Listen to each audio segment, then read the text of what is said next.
ஆதியாகமம் 50ஆம் அதிகாரம். அப்பொழுது யோசேப்பு தன் தகப்பனுடைய முகத்தின் மேல் விழுந்து அழுது அவனை முத்தம் செய்தான்.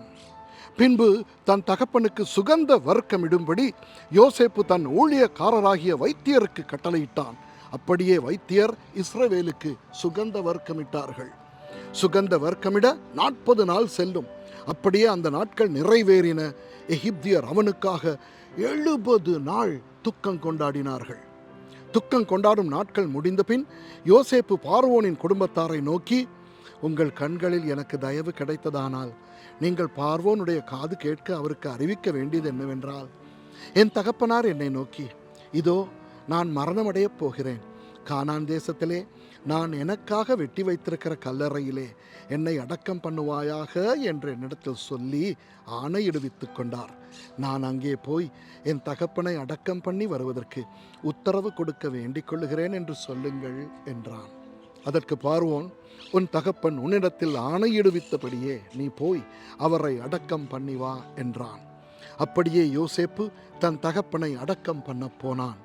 பார்வோனுடைய அரண்மனையில் இருந்த பெரியவர்களாகிய அவனுடைய சகல உத்தியோகஸ்தரும், எகிப்து தேசத்தில் உள்ள சகல பெரியோரும், யோசேப்பின் வீட்டார் அனைவரும், அவன் சகோதரரும் அவன் தகப்பன் வீட்டாரும் அவனோடே கூட போனார்கள். தங்கள் குழந்தைகளையும் தங்கள் ஆடு மாடுகளையும் மாத்திரம் கோசேன் நாட்டிலே விட்டு போனார்கள். ரதங்களும் குதிரை வீரரும் அவனோடே போனதினால் பரிவார கூட்டம் மிகவும் அதிகமாயிருந்தது. அவர்கள் யோர்தானுக்கு அக்கறையில் இருக்கிற ஆத்தாத்தின் போர்க்களத்தில் வந்தபோது அவ்விடத்திலே பெரும் புலம்பலாக புலம்பினார்கள். அங்கே தன் தகப்பனுக்காக 7 நாள் துக்கம் கொண்டாடினான். ஆத்தாத்தின் களத்திலே துக்கம் கொண்டாடுகிறதை அத்தேசத்தின் குடிகளாகிய கானானியர் கண்டு, இது எகிப்தியருக்கு பெரிய துக்கம் கொண்டாடல் என்றார்கள். அதனால் யோர்தானுக்கு அப்பால் இருக்கிற அந்த ஸ்தலத்துக்கு ஆபேல் மிஸ்ராயிம் என்னும் பேர் உண்டாயிற்று. யாக்கோபின் குமாரர் தங்களுக்கு கட்டளையிட்டிருந்தபடியே அவனை கானான் தேசத்துக்கு கொண்டு போய் ஆபிரகாம் மம்ரேக்கு எதிரே இருக்கிற மக்பேலா என்னும் நிலத்திலே தனக்கு சொந்த கல்லறை பூமியாக ஏத்தியனாகிய எப்பெரோனிடத்தில் வாங்கின நிலத்தில் உள்ள குகையிலே அவனை அடக்கம் பண்ணினார்கள். யோசேப்பு தன் தகப்பனை அடக்கம் பண்ணின பின்பு அவனும் அவன் சகோதரரும் அவனுடைய தகப்பனை அடக்கம் பண்ணுவதற்கு அவனோடே கூட போனவர்கள் யாவரும் எகிப்துக்கு திரும்பினார்கள். தங்கள் தகப்பன் மரணமடைந்ததை யோசேப்பின் சகோதரர் கண்டு, ஒருவேளை யோசேப்பு நம்மை பகைத்து நாம் அவனுக்கு செய்த எல்லா பொல்லாங்குக்காகவும் நமக்கு சரிக்கு சரி கட்டுவான் என்று சொல்லி யோசேப்பினிடத்தில் ஆள் அனுப்பி, உம்முடைய சகோதரர் உமக்கு பொல்லாங்கு செய்திருந்தாலும் அவர்கள் செய்த துரோகத்தையும் பாதகத்தையும் நீர் தயவு செய்து மன்னிக்க வேண்டும் என்று உம்முடைய தகப்பனார் மரணமடையும் முன்னே உமக்கு சொல்லும்படி கட்டளையிட்டார்.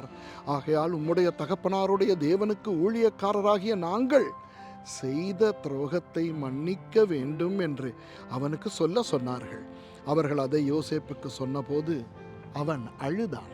பின்பு அவனுடைய சகோதரரும் போய் அவனுக்கு முன்பாக தாழ விழுந்து, இதோ நாங்கள் உமக்கு அடிமைகள் என்றார்கள். யோசேப்பு அவர்களை நோக்கி, பயப்படாதிருங்கள், நான் தேவனா? நீங்கள் எனக்கு தீமை செய்ய நினைத்தீர்கள். தேவனோ இப்பொழுது நடந்து வருகிறபடியே வெகு ஜனங்களை உயிரோடே காக்கும்படிக்கு அதை நன்மையாக முடிய பண்ணினார். ஆதலால் பயப்படாதிருங்கள், நான் உங்களையும் உங்கள் குழந்தைகளையும் பராமரிப்பேன் என்று அவர்களுக்கு ஆறுதல் சொல்லி அவர்களோடே பட்சமாய் பேசினான். யோசேப்பும் அவன் தகப்பன் குடும்பத்தாரும் எகிப்திலே குடியிருந்தார்கள். யோசேப்பு 110 வருஷம் உயிரோடு இருந்தான். யோசேப்பு எப்பிராயிமுக்கு பிறந்த 3ஆம் தலைமுறை பிள்ளைகளையும் கண்டான். மனாசேயின் குமாரனாகிய மாகீரின் பிள்ளைகளும் யோசேப்பின் மடியிலே வளர்க்கப்பட்டார்கள். யோசேப்பு தன் சகோதரரை நோக்கி, நான் மரணமடையப் போகிறேன். ஆனாலும் தேவன் உங்களை நிச்சயமாய் சந்தித்து நீங்கள் இந்த தேசத்தை விட்டு தாம் ஆபிரகாமுக்கும் ஈசாக்குக்கும் யாக்கோபுக்கும் ஆணையிட்டு கொடுத்திருக்கிற தேசத்துக்கு போக பண்ணுவார் என்று சொன்னதுமன்றி, தேவன் உங்களை சந்திக்கும் போது என் எலும்புகளை இவ்விடத்திலிருந்து கொண்டு போவீர்களாக என்றும் சொல்லி யோசேப்பு இஸ்ரவேல் புத்திரரிடத்தில் ஆணையிடுவித்து கொண்டான். யோசேப்பு 110 வயதுள்ளவனாய் மரித்தான். அவனுக்கு சுகந்த வர்க்கமிட்டு எகிப்து தேசத்தில் அவனை ஒரு பெட்டியிலே வைத்தார்கள். ஆமென்.